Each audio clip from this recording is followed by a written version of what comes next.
चलिए रोआ सब्जी के बहुत ही टेस्टी चखना खसिया या तो मसालेदार चना बनाए। बहुत ही टेस्टी और बहुत झटपट बन के तैयार होगी। एक बार बनाई महीनों तक स्टोर करके खाएं। ये बहुत ज़्यादा टेस्टी होखेला।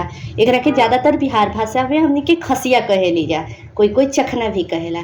तो चलिए रोआ लोग के बहुत ही जल्दी और झटपट बना के दिखाओ तनी। काला चना के चखना बनाए खातिर हम काला चना ले बानी। इस तरीका से काला चना बा जो सूखा बा एकदम। घुघनी चखना या मसालेदार चना बनाए खातिर इसी तरीका से बनी। ओकरा खातिर हुआ चना के 1 घंटा ना 15 से 20 मिनट, मतलब 15 से 20 मिनट पानी में डाल दी। ज़्यादा देर नहीं के डाले के 15 से 20 मिनट खातिर एकरा के पानी में छोड़ देवे के बाद बहुत ही टेस्टी बन के होखी चखना। 15 से 20 मिनट हो जाए चना के तो इस तरीका से हो जाएगा हल्का सा कलर चेंज। उसको अच्छी तरीका से हाथ से मसल के साफ कर लेवे के बाद चना के पानी डाल के अच्छा से साफ कर ले।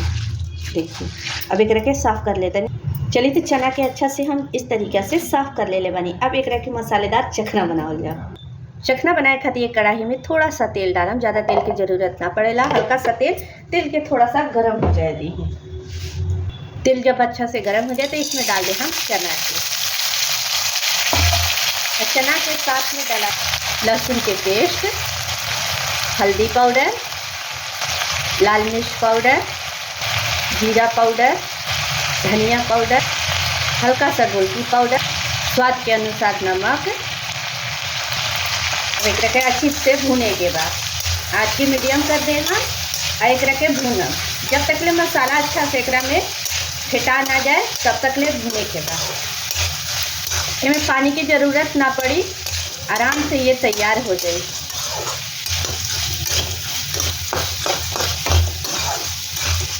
अब बहुत ज़्यादा टेस्टी होखेला। गर्मी के सीजन में शाम के समय गांव के तरफ रुआ चल जाए, चाहे शहर में भी ठेला पर रुआ लोग के मिलेला ये चखना।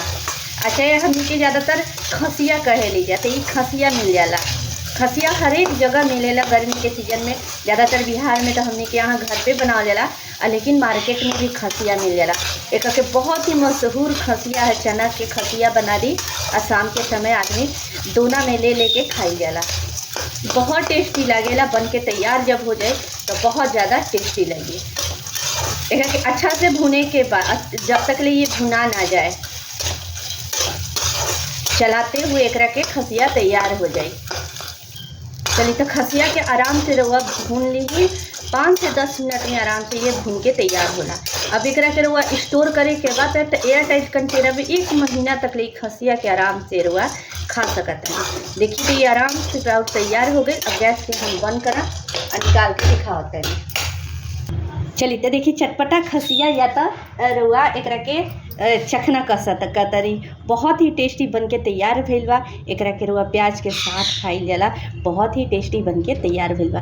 तो कैसा लगल हमार चखना के रेसिपी कमेंट करके ज़रूर बताइएगा।